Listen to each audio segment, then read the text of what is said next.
अच्छी है बाप की मेहरबानी से उस्ताद की शक्ति, अच्छी है बाप की मेहरबानी से उस्ताद की शक्ति, आखिर फिजा के बाद आ ही जाती है बाहर की मस्ती।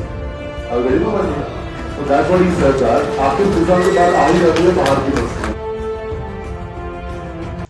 जय हिंद दोस्तों, माय नेम इज़ उद्देश मिश्रा, सॉरी डॉक्टर उद्देश मिश्रा, एक्चुअली आदत नहीं है।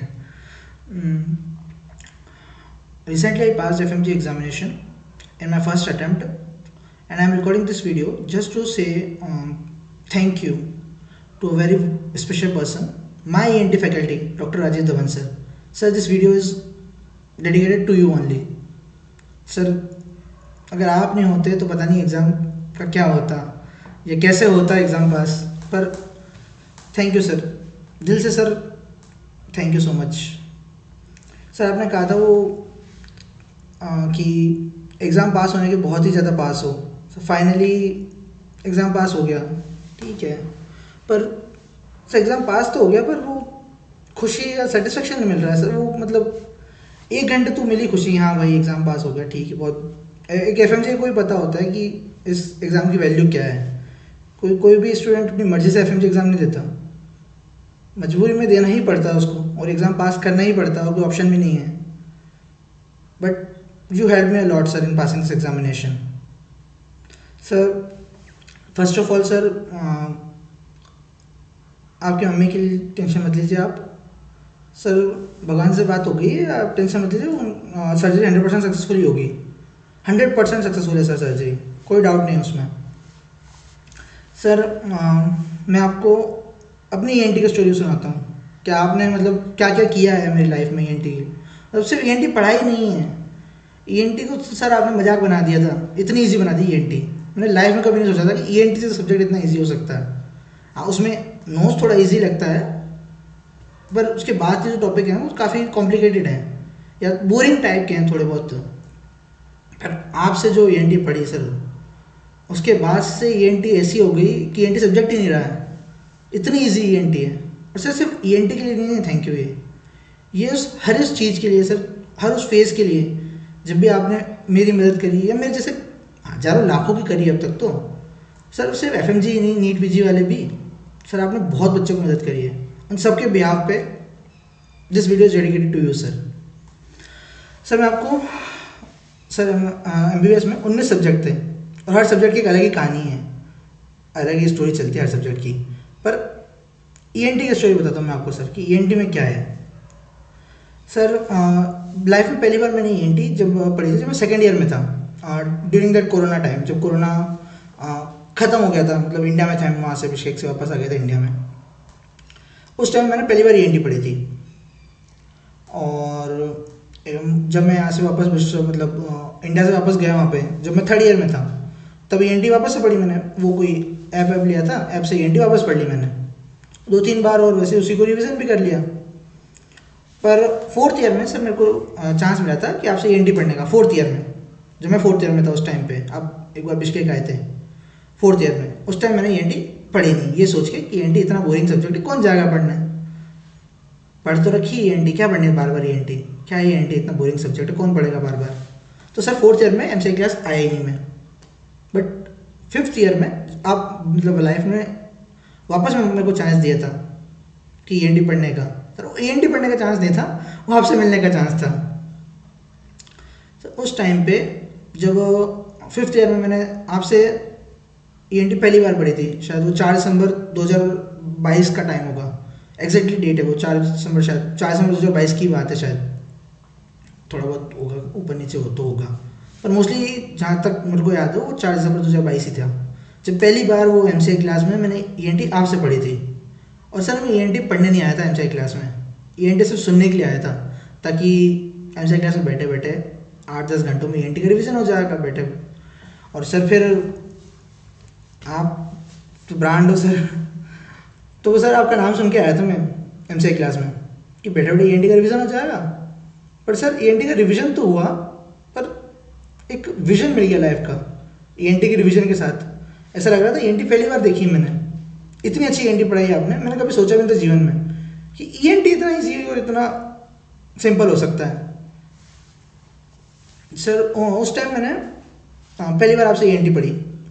उस टाइम सर क्लास में आपने कहा था कि be your own teacher, and जो भी आपने सजेस्ट किया था कि वो ऑडियो रिकॉर्डिंग करना चाहिए ताकि खुद की आवाज़ में खुद भी बार बार सुन के उसको रिवीजन कर सको। एंड एग्जैक्टली मेरे को लाइन भी याद है कि आपने बोला था be your own teacher. Sir मैंने उस दिन से, जब मैंने पहली बार आपसे ENT पढ़ी, जस्ट पहला ही दिन था उस दिन से लगाकर आज तक टिल डेट मैंने आपकी हर एक बात, हर एक लाइन, जितने लाइव सेशन है सारे लिए मैंने, सारे लाइव सेशन लिए, एक भी मतलब छोड़ा नहीं। भले वो कभी भी किसी भी टाइम हो, कुछ भी हो, कुछ भी कर रहा हो, दूसरे काम साइड में छोड़ के, पर आपका सारे लाइव सेशन मैंने लिए सर। शायद उसी की वजह से सर पास किया ये exam. All credit goes to you sir. Sir मैं आपको बताता हूँ, उस टाइम पे आपने जब वो बोला था ऑडियो रिकॉर्ड करने के लिए, तो मैंने शुरुआत में तो लगा कि मतलब थोड़ा अजीब था कि ऑडियो कैसे रिकॉर्ड होती है, क्या होती है, पर सब आपने बताया ही था, उसमें तो कोई दिक्कत ही नहीं थी। मेन तो जो एफर्ट डाला था वो रिकॉर्ड करने का। पहली बार मैंने कोई ऑडियो रिकॉर्ड किया था, वो शायद लैरिंग्स का था, 42 मिनट, 1.5 आवर कुछ समथिंग, और 42 मिनट से लगभग पहला वीडियो लैरिंग्स का था, एंड सेकेंड 42 मिनट समथिंग का फेरिंग्स था। 17 पेज की टोटल फेरिंग्स है आपके नोट्स की, 17 पेज की टोटल फेरिंग्स थी, जिसका ऑडियो रिकॉर्ड करने में 42 कुछ समथिंग मिनट्स लगे होंगे। देन नोट्स का 1 घंटा 18 मिनट का, और ENT 3 घंटे, ईयर जो था 3 घंटे, मतलब अप्रॉक्सीमेटली मैक्स टू मैक्स 6 घंटे में पूरा ईयर रिवाइज हो, पूरा ENT रिवाइज हो जाती कंप्लीट। सर उसके बाद सर जब मैं यहाँ वहाँ से पढ़ के बिश्केक में से यहाँ आया था 22 जून को इंडिया, तो मैंने पहली बार जब मैंने जो सब्जेक्ट उठाया था पहली बार, वो सब्जेक्ट ENT ही था, क्योंकि ENT इतना इजी बन गया था। अब मैं आपको बताता हूँ ENT वहाँ पे कितना इजी बन गया था ENT सर। सर आपको ध्यान होगा वो लैरिंग्स के पेज नंबर 2 पे पेयर्ड कार्टिलेज में कौन कौन नहीं आ रहे, एक तो चावल के दाने जैसा रूडिमेंट्री, और वो जूते के शेप जैसा रेटिनॉइड वाला।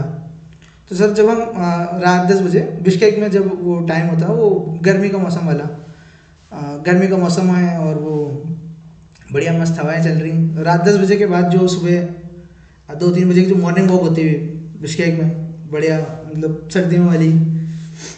सर उस टाइम पे जब हम बात करते थे तो उसमें हम ENT मतलब ऐसे करते थे, दूसरे चिल्ला के, और कौन कौन नहीं आ रहा, क्या हाल है।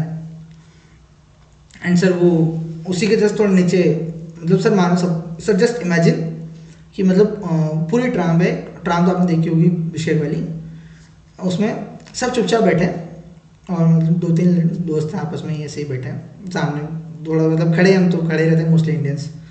तो वहाँ पास में एक, मतलब मेरे को आज भी वो इंसिडेंट याद है, मेरा एक फ्रेंड था, वो मतलब थोड़ा सा डिस्टेंस पे खड़ा होगा वहाँ से, मतलब जहाँ मैं खड़ा हूँ वहाँ से थोड़ा डिस्टेंस पे खड़ा होगा, वो मेरे से वहाँ से खड़े होकर कह रहा है, if you are guts then speak like a man.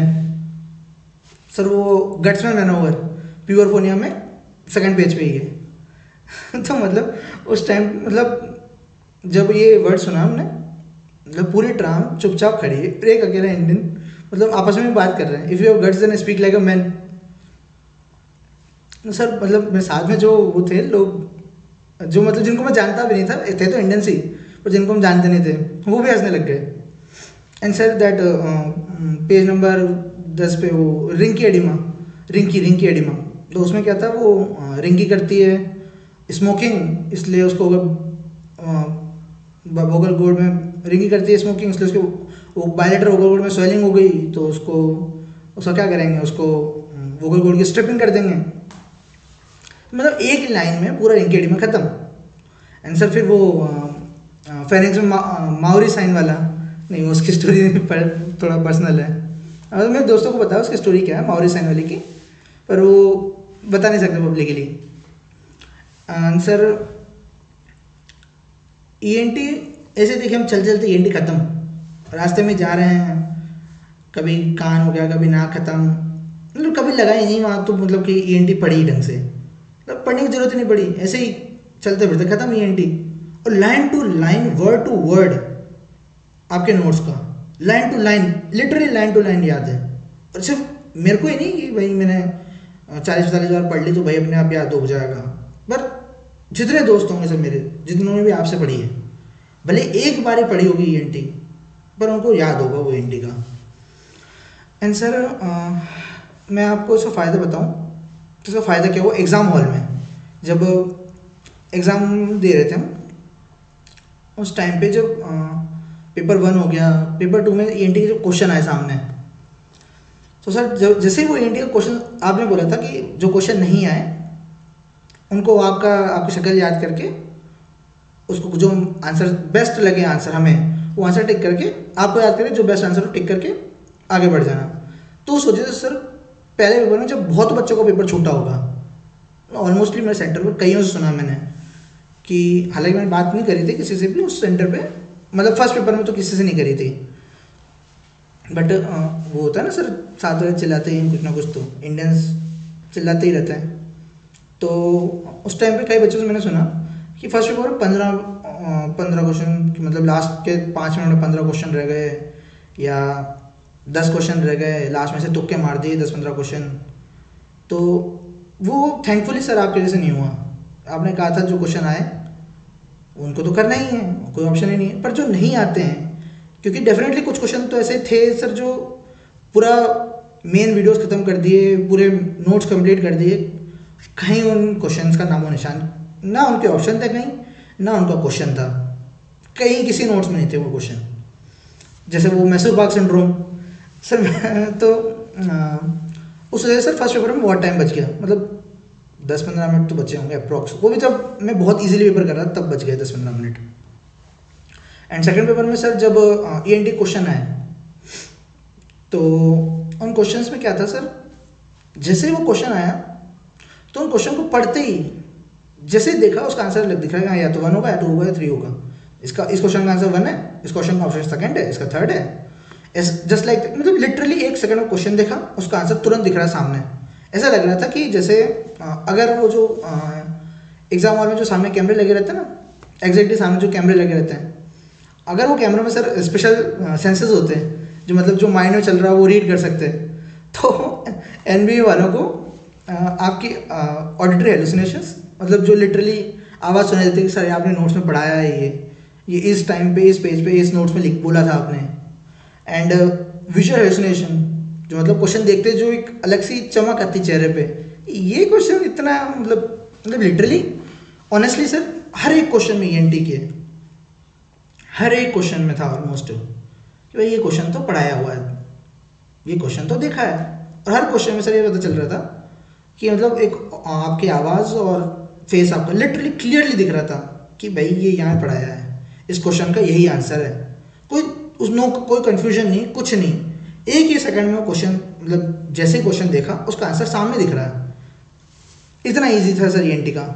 और लिटरली सर एग्ज़ाम पास करने के बाद मैंने आपको शायद 20 को पेपर था, 21 या 22 को मैंने आपको मैसेज करके बताया भी था कि यही बात ऑडिटरी और विजुअल हेलुसिनेशन, मतलब प्रैक्टिकली नहीं था, मतलब पर सेम ऐसा ही था सर कि हर एक क्वेश्चन में सर आप थे वहाँ पे। एंड सर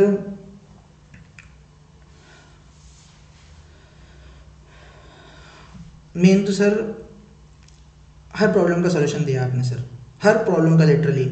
एग्ज़ाम पास हुए तो धवन सर हैं, एग्ज़ाम फेल हुए तो धवन सर हैं, पढ़ाई का मन नहीं लग रहा तो धवन सर हैं, किस टाइम पे क्या पढ़ना है तो धवन सर हैं। लास्ट सर कितना भी पढ़ ले, एक मेडिकल ग्रेजुएट को पता होता है कितना भी पढ़ ले, लिटरली कितना भी पढ़ ले, 24 में 24 घंटे पढ़ ले, पर उसको थोड़े टाइम बाद जो आज पढ़ा है वो कल परसों भूल जाएगा, और जो कल परसों पढ़ा है वो 2-4 दिन बाद फिर भूल जाएगा। लिटरली कोई सब्जेक्ट कितनी बार भी पढ़ लो, अगर एक सब्जेक्ट एक दिन में भी पढ़ेगा तो उसी सब्जेक्ट को दोबारा वापस पढ़ने में 19 दिन लगेंगे कम से कम। एंड फिर भी सर तो उससे सर डिप्रेशन वगैरह तो आता ही है, पर थैंक्स टू यू सर, मतलब कोई भी प्रॉब्लम हुई धवन सर हैं, पेरेंट्स सर आपको तो बताइए फिर वो दिक्कत तो होती ही है, तो पेरेंट्स से बात करने के लिए भी आपने लाइव सेशन किया था 1-2 बार बीच में, उसके लिए भी धवन सर है सर। लिटरली एग्ज़ाम से पहले, एग्ज़ाम के बाद में, तैयारी शुरू करने से पहले, तैयारी शुरू करने के बाद में, तैयारी के दौरान जो प्रॉब्लम्स आती हैं, लिटरली हर चीज़ का सॉल्यूशन आपके पास है sir. Thanks for that, thanks to you sir. Sir अगर वो नहीं होता तो पता नहीं एग्ज़ाम में क्या होता, क्योंकि एग्ज़ाम से पहले तो ऐसा लग रहा था कि कुछ याद ही नहीं है, मतलब इतना सब कुछ पढ़ा है पर दिमाग में कुछ भी नहीं है, टोटल ब्लैंक। और उसकी वजह से जो मतलब लिटरली ऐसा था कि कुछ टाइम पहले तो मतलब थोड़े टाइम पहले एग्ज़ाम से ही मतलब रात के टाइम पे जब तकिया पे सर रख के इंसान सोता है तो हार्ट बीट लिटरली क्लियरली सुनाई देती है विदाउट स्टेथोस्कोप। और सर नेचुरल ऐसा होता नहीं है नेचुरली, पर ऑनेस्टली सर लिटरली मेरे साथ तो ऐसा ही था कि हार्ट बीट क्लियरली सुनाई दे रही, मतलब एकदम पिन पॉइंट एक्यूरेसी के साथ क्लियर सुनाई दे रही। सर थैंक्स, उस टाइम पे भी आप थे sir, thank you so much for that. Sir जब मैं वहाँ से यहाँ आया था, बेस्ट एडवाइस सर जो आपने मेरे को लाइफ में दी थी, बेस्ट एडवाइस सर वो, कि जब मैं बिश्केक से यहाँ आया था इंडिया 22 जून को, शायद मैंने जुलाई में आपसे पूछा होगा कि सर कोचिंग करनी चाहिए नहीं करनी चाहिए। मैंने आपसे बोला था सर 17 सब्जेक्ट के लगभग कंप्लीट है मेरे मेन नोट से, तो कोचिंग करूँ नहीं करूँ, क्या करना चाहिए। तो आपने बोला था कि कोचिंग वोचिंग की ज़रूरत नहीं है, जब इतने सब्जेक्ट पढ़े लिए हैं तो कोचिंग की ज़रूरत ही नहीं है, तो जो सब्जेक्ट बाकी हैं उनको भी कंप्लीट कर लो और टेस्ट एंड डिस्कशन ज्वाइन कर लो, TND वगैरह ज्वाइन कर लो। और सर थैंक्स टू यू, मतलब मैंने कोई दिल्ली घर पे ही था, मैं घर पे ही था, इधर कानपुर में घर पे ही था सर। बट आपने वो बोला था test and series test and discussion वाला, so, मैंने ड्यूरिंग दिस प्रिपरेशन मैंने ज़्यादा क्वेश्चन बैंक वगैरह तो नहीं करे, मतलब क्वेश्चन बैंक किए हैं, ऐसा नहीं किए बिल्कुल भी, पर क्वेश्चन बैंक किए हैं, पर थोड़े मतलब 50-60% की, कंप्लीट तो नहीं हुई खैर, पर 50-60% तो हुई होगी। एंड सर मेनली जो क्वेश्चन लगाते लगाते लगता है ना कि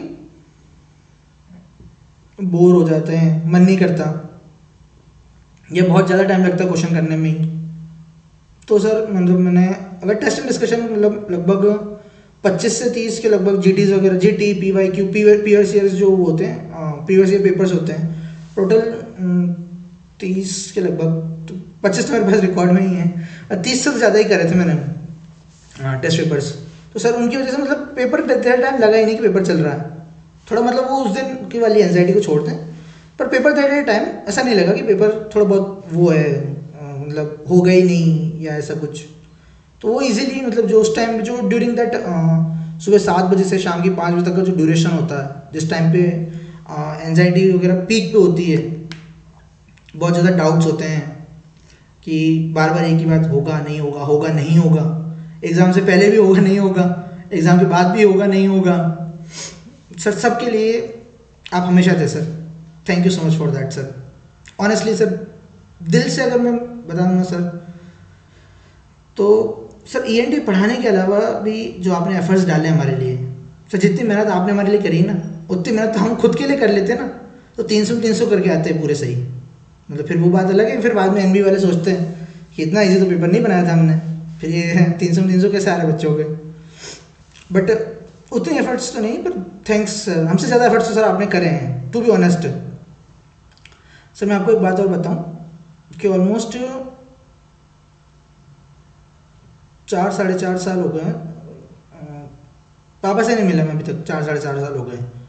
और अगर शायद एग्ज़ाम पास नहीं होता, शायद अगर ये एग्ज़ाम पास नहीं होता, तो मैं शायद इस साल भी नहीं मिल पाता, फिर पता नहीं कब मिलता, मतलब सर अभी भी मिला नहीं हूँ मैं खैर, पर उम्मीद है मिल लूँगा जब वो मार्च में वगैरह आएंगे।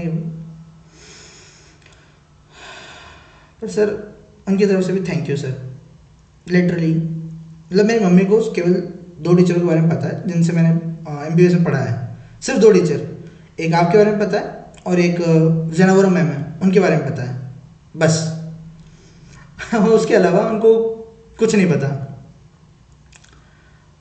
पर सर पापा की तरफ से थैंक यू, मतलब शायद अगर एग्ज़ाम पास नहीं होता तो ये भी नहीं मिल पाता, तो पता नहीं, देखते कब मिलता, होता नहीं होता, कभी ना कभी तो होता ही, पर 4-4.5 साल मायने रखता है, बहुत लंबा ड्यूरेशन हो जाता है। एंड सर फिर आपको तो पता ही है लड़के बात भी नहीं करते पापा से ज़्यादा, पता नहीं सर जितना टाइम मैंने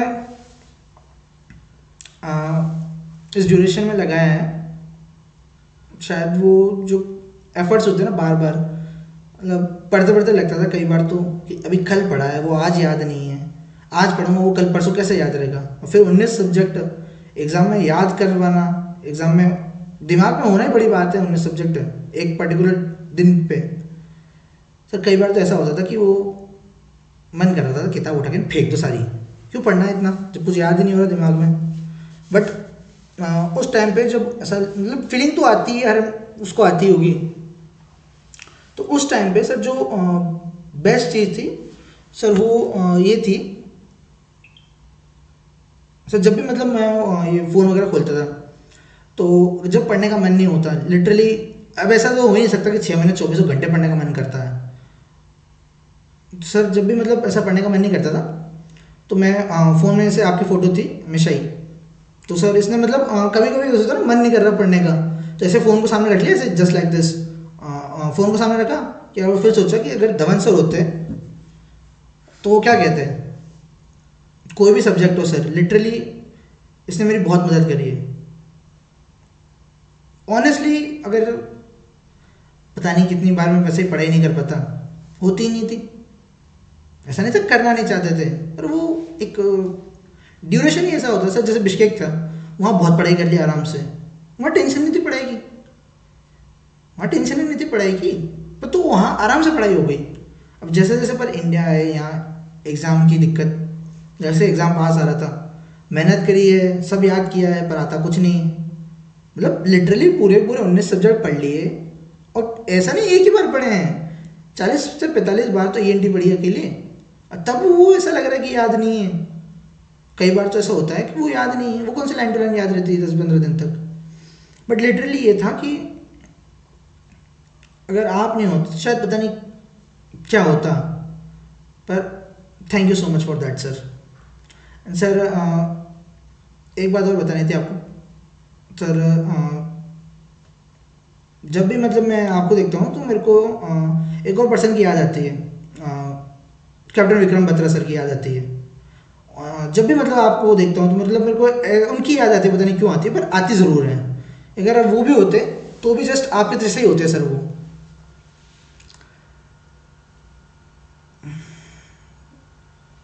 सर दिल से सल्यूट है आपके लिए सर, जो एफर्ट्स आपने करे हैं हमारे लिए, thank you sir for that. And sir एक बात और कि सर मतलब जैसे मेरा नाम है उद्देश्य, तो मैं बचपन से सुनता आ रहा हूँ, मतलब जब छोटा था स्कूल में तब से सुनता हुआ आ रहा हूँ कि बेटा सर जीवन का उद्देश्य क्या है।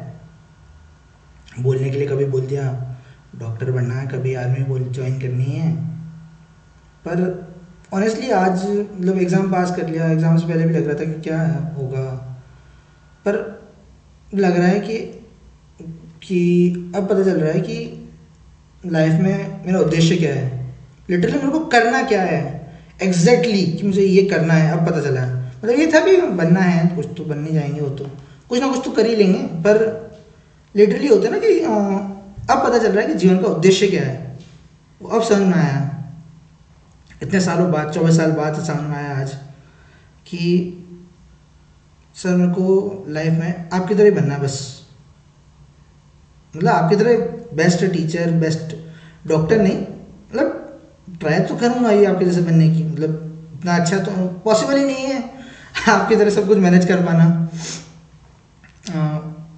सर पता नहीं आप कैसे कर लेते हो, पर कर लेते हो आप। अभी ये वीडियो रिकॉर्ड करते मैं तो पता नहीं कितनी बार सोच लिया कि नहीं बनना अपन को धवन सर जैसे, पॉसिबल ही नहीं है बनना। बट सर आज ही जो लाइव सेशन हुआ उसमें आपने बोला था जितनी मर्जी उतनी बातें कर लो, पर काम तो काम करने से ही होगा। मैंने सोचा तो बहुत था कि मतलब डॉक्टर बनने से पहले ये था कि आर्मी ज्वाइन करेंगे, देश की सेवा करेंगे। तो सर आर्मी तो अभी तक ज्वाइन नहीं हुई, ठीक है अभी नहीं हुई है, पर लिटरली यही था कि सोचा था कि आर्मी ज्वाइन करके देश की सेवा होती है, बाकी तो ऐसे ही हैं सब खुद के लिए जी रहे हैं। और अभी भी एग्ज़ाम पास हुआ है तो खुद के लिए ही किया है एग्ज़ाम पास भी, मतलब खुद के लिए किया, माँ बाप के लिए किया बस। सर पर आज समझ में आ रहा है कि देश के लिए कुछ करने के लिए यूनिफॉर्म का होना ज़रूरी नहीं है। मतलब पहले से ही मेरी मतलब यही इच्छा थी कि मैं वो एक सिटीज़न बनना चाहता था जिसके लिए कोई अपना लाइफ सेक्रीफाइस कर सके, ताकि उन्होंने जो बलिदान दिए हैं मेरे भाइयों ने, मतलब जो सोल्जर्स वगैरह या पहले भी मेरे देश की रक्षा के लिए जिन्होंने जो बलिदान दिए हैं, उनका बलिदान बेकार नहीं जाए। उनको भी मतलब स्वर्ग से बैठ के ये नहीं लगे कि इनके लिए बलिदान दिए हमने, इसके लिए, इस नालायक के लिए हमने बलिदान दिए हैं। तो उनको भी कभी शर्मिंदगी नहीं महसूस हो कभी। पर आज समझ में आया कि देश के लिए कुछ करने के लिए यूनिफॉर्म की ज़रूरत नहीं होती है। तो लिटरली सर उसके लिए भी सर लाइफ का मोटिव देने के लिए स्पेशली एग्ज़ाम पास कराया हो तो उसमें तो आपका हाथ है, तो उसका तो क्रेडिट सर आपको जाता ही है। वो तो बहुत बच्चों का आपने एग्ज़ाम पास कराया है। बट ये एक होता है ना कि नाम का मतलब समझ में आना, आज वो आज समझ में आ रहा है कि जो किया आज तक खुद के लिए किया है, हमेशा दूसरों से लिया ही है। कभी सीनियरों से लिया, कभी टीचरों, हमेशा टीचरों से लिया। माँ बाप से तो बचपन से ही पैरासाइट की तरह चल ही रहा है। बट लाइफ में सर अब समझ में आ गया कि जो करना है अपना 100% दे के ही करना है। ये नहीं कि हाँ कर लेंगे, होगा तो हो जाएगा।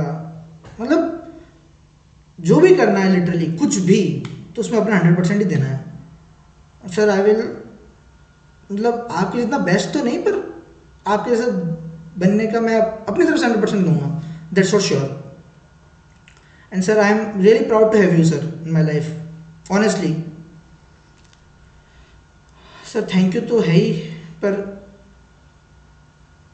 पता नहीं सर, शब्द ही नहीं है, मैं किस मुंह से आपको बताऊं सर। पर बहुत कुछ किया है सर आपने। एंड सर सल्यूट है आपके लिए सर, दिल से। सर दिल से ही नहीं, ईयर नोज और थॉट सबसे ही, कि आपने इतने जो एफर्ट्स डाले हैं सर, उसके लिए thank you so much sir. मतलब अगर सर मैं सिर्फ थैंक यू बोलता आपको तो ऐसा लगता कि होता ना आपने इतना कुछ किया है, और वो थैंक यू शायद इससे भी कम दिखता। But this is for you sir. And sir sorry, वो पहली बार वीडियो रिकॉर्ड किया है तो इतना वो मतलब परफेक्ट तो मतलब कुछ भी नहीं होगा, पर जस्ट अ वे टू से थैंक यू।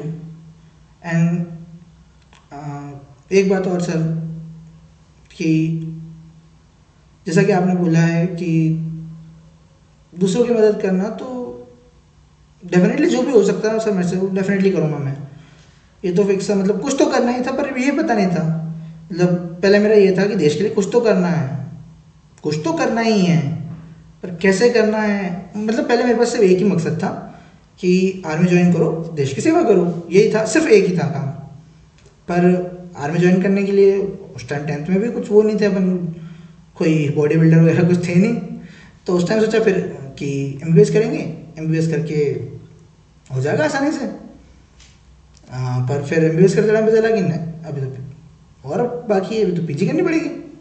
मतलब थोड़ा और पढ़ना पड़ेगा या थोड़े और एफर्ट्स लगेंगे। ठीक है, पर तो यही था कि मेरा कि पहले वो हो जाएगा, उसके बाद देखी जाएगी।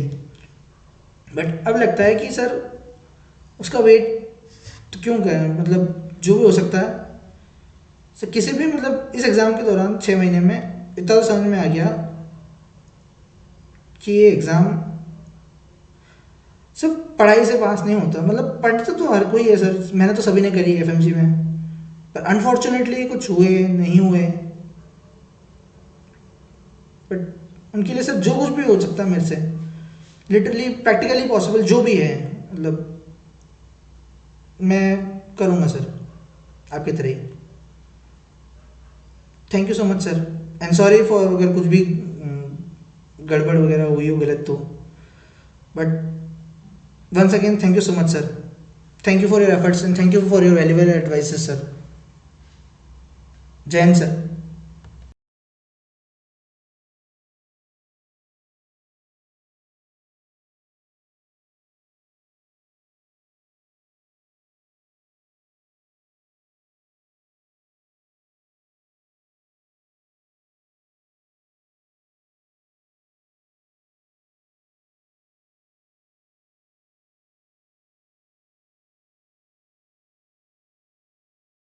इस इंस्टाग्राम लाइव को सुनने के बाद आप अपने आप से बात करो कि भाई let me wear this attitude, अपनी बेस्ट पढ़ाई करते हैं, बाकी जो होगा देख लेंगे। करके देखो। A warrior does not mean that he has got all the strengths of the planet. A true warrior is who knows how to play the game best in spite of the weaknesses he has. I repeat, beta, a true warrior is not that warrior who has all the strengths of the planet available over. A true warrior is who knows how to play the game